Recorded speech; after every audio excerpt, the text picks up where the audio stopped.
وأطيعوا الله وأطيعوا الرسول وأولي الأمر منكم. بسم الله الرحمن الرحيم. الحمد لله رب العالمين. والصلاة والسلام على خير خلق الله وعلى آله وصحبه أجمعين. All praise belongs to Allah.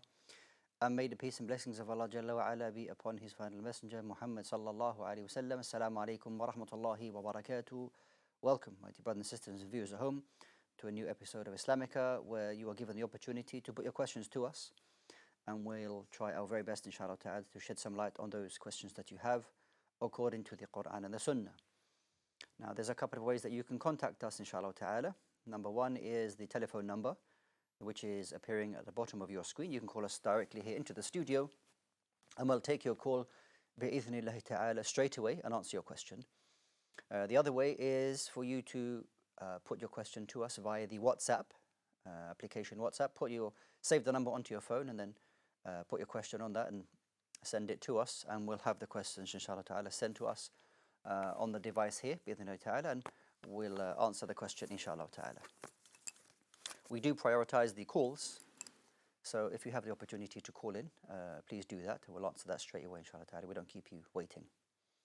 As we are waiting for your calls and your questions, I was just reminded, I had a message a couple of days ago about a particular brother that I knew a number of years ago. And I mentioned this because the brother has since passed away, and I ask Allah Azza wa Jal to have mercy upon him. And the reminder was that just a short while in this holiday period that many of us, there were a number of masajid and places that they had like a Quran intensive week, where they would invite all of the youth to the masjid to have an intensive Quran program. And this was the cause for the brother to send me the message. I'll complete the reminder shortly, but mashallah, as I mentioned, we do prioritize the calls, and we have a call on the line, so we'll take that now, inshallah ta'ala. Assalamu alaikum. Alaikum salam wa rahmatullahi wa barakatuh. Sheikh, I have a question. Bismillah. It is a sunnah to fast Mondays and Thursdays. But like during the other days of the week, can I fast as well? Like today, I missed to keep a fast, the sunnah fast on Monday. So can I keep one tomorrow? Just like to know this, please, if you could answer this for me. Thank you. Okay, barakallah fik, akhi. So the brother's asking about upholding or keeping some voluntary fasts. It's good practice to fast Mondays and Thursdays, as is practice of the Prophet ﷺ. I think I understood that he said he didn't keep today's fast. But it's a voluntary fast. If you didn't fast today, it's not a sin upon you. And you want to fast tomorrow, well, the nature of the voluntary fasts is that you're permitted to fast whenever you like, unless you have a text or something like that to say that you should not fast. So we do not fast, for example, the day of Eid. No one is allowed to fast on the day of Eid.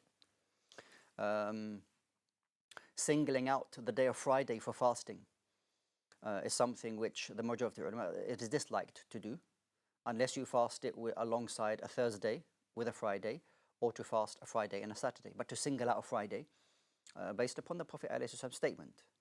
But other than that, you're free to fast any day that you like. May Allah Azza wa Jal accept for you, make it easy. So you're going to fast tomorrow. There's nothing prohibiting that. There's no stopping that. Also remember that alongside the Mondays and Thursdays, it's also from the Sunnah to fast 3 days every month. 3 days during the month, and they can be pretty much any days you like. But the Prophet ﷺ mentioned specifically the Ayam al-Bid, the white days, which are, what does that mean? These are the days when the moon is at its fullest within the month. So 13, 14 and 15 of every Islamic month, which is the lunar calendar, you will find that the moon is at its fullest, its brightest. So it is also good to fast these particular days.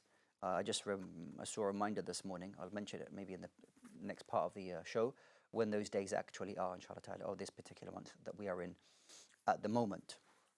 And Allah subhanahu wa ta'ala knows best. May Allah accept from you, brother. Okay, so another couple of questions have come here, mashallah. Allah subhanahu wa ta'ala reminds us about the issue of making oaths in the Quran and the expiation for that. Will Allah will not take the unintentional oath. Can you please elaborate on this? Okay, so the topic of oaths is a common question, because as Muslims we do mention the name of Allah subhanahu wa ta'ala frequently, and when a person makes an oath, for it to be an oath, that you will mention the name of Allah subhanahu wa ta'ala. And it comes in the form by saying, when a person says Wallahi, by Allah. And at times people have misunderstandings as to what constitutes an oath and what doesn't constitute an oath.